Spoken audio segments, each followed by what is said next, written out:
Hi guys, welcome back to my channel. It's me, Jasmine the Buffet Witch, but you already knew that even though things are a little more slow paced today. Welcome to my roundup of the Beauty Treats Neon Brights. I've been using this for the last, I don't know what, month? And although I haven't done a ton of looks, I've done at least 6 or 7. This might be 7.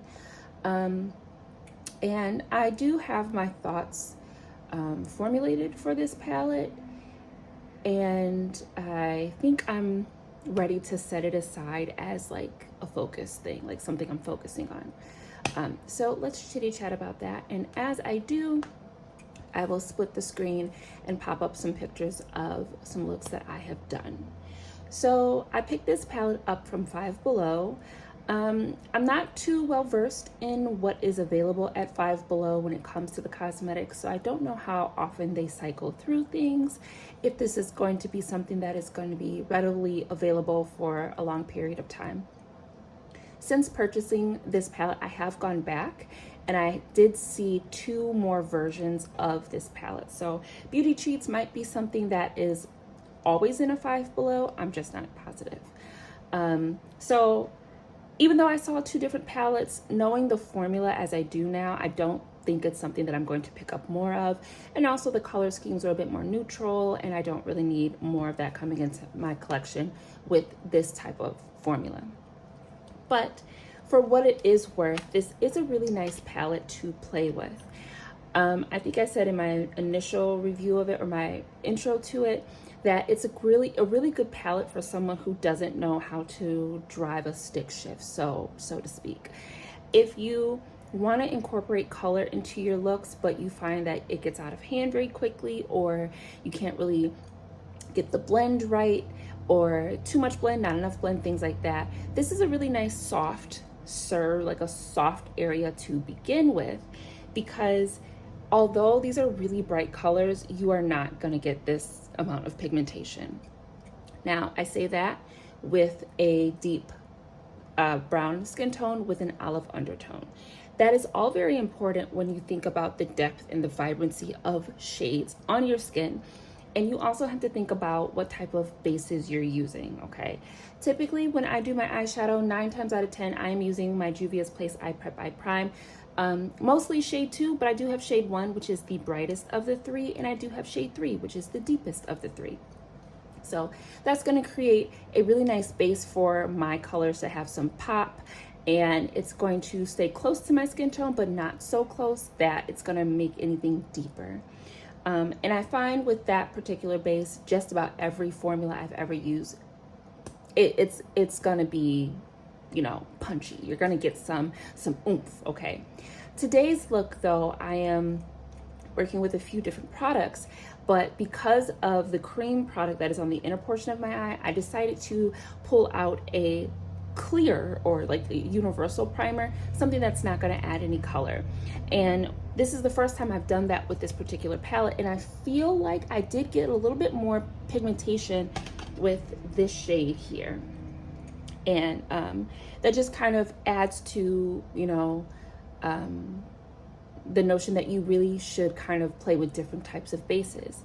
This is still a really good palette for someone who's new, and hopefully if you're creating your collection, you are getting a few different bases. I don't mean you have to go out and get a ton of them, but I think it is really nice to have one that has some opacity, like the Juvia's Place Eye Prep, or one that is clear.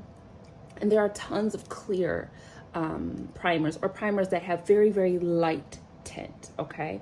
Those are really nice because then you can see what is actually happening in contrast to the shade, the primer, and your own skin tone.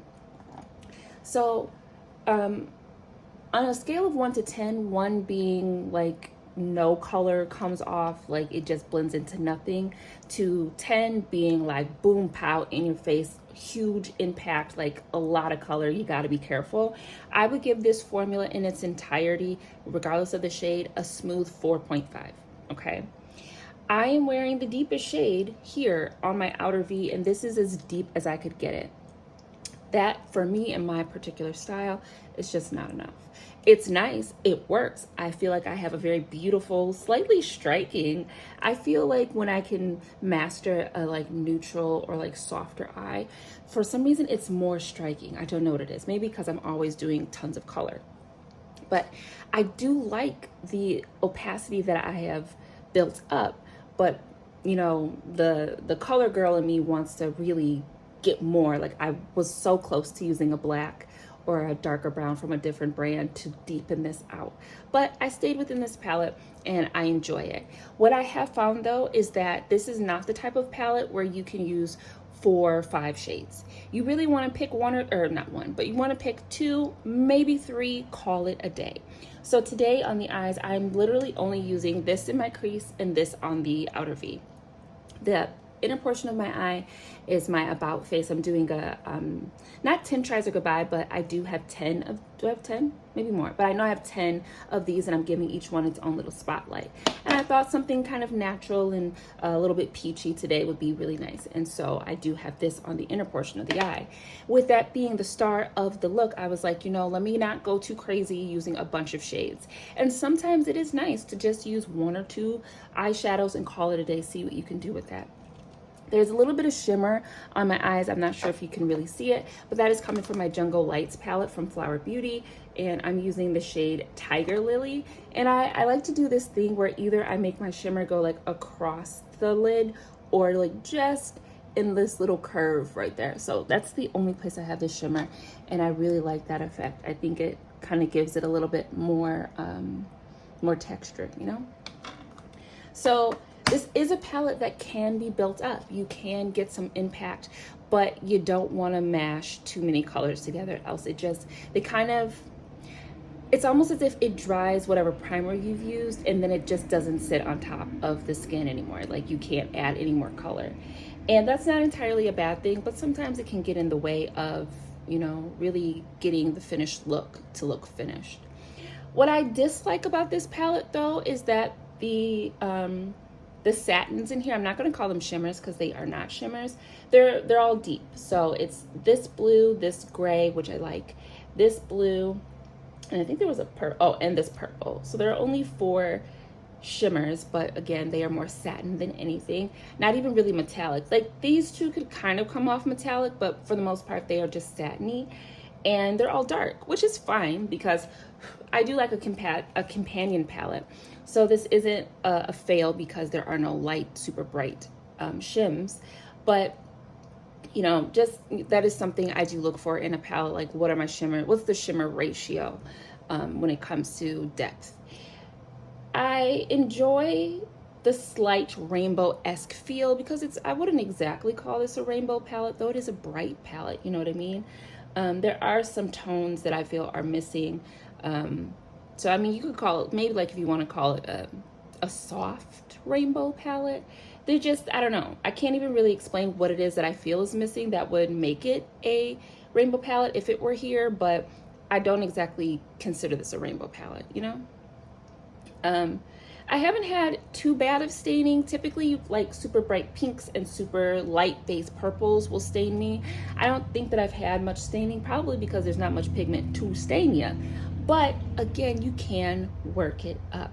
For $5, you really can't go wrong. This is a great product to bring you back to the basics. If you are a seasoned makeup artist, I call all of us makeup artists because it is art and you're having a good time. But if you are a person who knows your way around a makeup brush and an eyeshadow, this is a really nice way to kind of go back to the basics and figure out if there's anything else you can learn about how you like your makeup. For me, it's taught me to be a little bit more gentle and to it also makes me think a lot more about color combinations since I can't just whack on any old color and have it blend out perfectly in the end. Brands that I can do that with, Juvia's Place. I don't have to think too much. It doesn't really matter what I put on my eye. At some point, it's all going to blend together and I can keep layering the opacity as much as I want to, and it's going to keep giving me brighter and brighter and bolder looks. The Blend Bunny Cosmetics, I can't seem to praise enough of the blends palette. That palette, it doesn't matter if you start dark to light or light to dark. If you start with your mid shade first, it does not matter. That palette every single shade is going to blend together beautifully. This is not going to do that. Sometimes one shade will dust away the other, like move, I'll take over, you know what I mean? Not always a bad thing, but I have found that I can't add a ton of shades together. The red shades are probably my favorite in the palette, but they don't translate very differently on my skin. And again, this is where skin tone really comes into play. So for my fair beauties and my light to medium beauties, this would probably be really great. I feel like if you're gentle and if you're careful about your placement, you can really get the variations. But for my medium to deeper skin girls and beauties, this is still a banger. You can still get it did, okay? I think with darker skin, sometimes you just gotta play with the placement a little differently than lighter skin does, but you can still get that impact. I do really enjoy the lighter shades, like this green shade, this orange shade, and even the yellow. The yellow was still quite soft. Yellow is difficult to do on brown skin because brown has that yellow, especially if you're a warmer undertone. Your skin, when it's brown, is going to eat up those yellows. So that's why yellow has always been really tricky for me, because my skin's just like, ooh, we like that yellow. Put it on, we'll soak it on up, and then you can barely see it unless I really pack it on. Sometimes what I do is I'll pack on like a white shade or a tan shade, and then I'll put that orange or that yellow on top, so it has something to sit on top of that's separate from the brown in my skin. I'm sorry guys, I'm not feeling the best, so my voice is a little bit croaky. But I still haven't used every single shade in this palette, which is why, although I am doing my final review of it, I will still use it because it is a really nice companion palette when it's not going to be the focal point of what I'm doing. I.e. today, using the fluid paint from About Face, this gave me just a really nice soft background for this to be the star. And I really enjoy the look. I feel it is very blended. Actually, right over yonder is annoying me. Let's just get this together. But the shades blended very well with this, and it also worked really well with this primer. I haven't used this primer. I almost forgot about it because I get stuck in my ways using my Eye Prep Eye Prime. I love it so much that I forgot about other primers. And sometimes when I use other primers, it's like I gotta remember how to use a particular eyeshadow because I know how they work with the Eye Prep Eye Prime. But I feel like it is a really good palette for when I'm not centering the eyeshadow and I'm maybe focusing on liquid shades or putty shades or shimmers and glitters and things like that. It's a nice little background for this. So I would call this a win. I think it has a place in my collection. It is a palette that I could see using specifically for other things, i.e., maybe I'll continue to use it with, sorry about that. Maybe I will continue to use it for the rest of my About Face. That'd be a great way to, one, use these and to also continue to use this. I really am having a good time with it. I hope you enjoyed the looks that I have done so far. I think they've all come out really pretty. There was only one I didn't take no pictures of it because, girl, it was ugly. Okay, I was like, not. I don't want to remember this one. I'm not going to record that. So. But yeah, with that being said, I think that's pretty much all I have to say. Cheap makeup does not mean cheap makeup, okay? $5 well spent. I have had high-end palettes that I'm like, I don't get it. Natasha Denona, I don't get it. And that's not the brand. I'm not bashing Natasha. I just don't know how to drive that formula. I don't enjoy it. Pat McGrath and I don't get along. I don't know why. So when you can find something that is a buck, I have South Park in my head, $1.05. If you can find something for $5 and it still rocks your socks off, even, on a mid-level, that's a win in my book. I love it. And again, it just always makes me feel like I'm learning it for the first time, which is a wonderful feeling. I love waxing sentimental. But it's been me, Jasmine, the Buffet Witch, and you already know that because we just flapped our gums. We have some tea. We need it, girl. And I'm about to what? Remind you to drink some waters. Exactly. I need some waters. I'm very dehydrated, but that's what happens when the ain't doing too well. So let's all go drink some waters. Take a second. Ask ourselves what we need to feel good. Hopefully we can do that for ourselves. And I will see you all in the next video. Did I say it's me, Jasmine the Buffet Witch? If I didn't, thanks for reminding me. I'll see you guys so soon, and until then, take such good care of yourself. Bye. Bye, Dadu.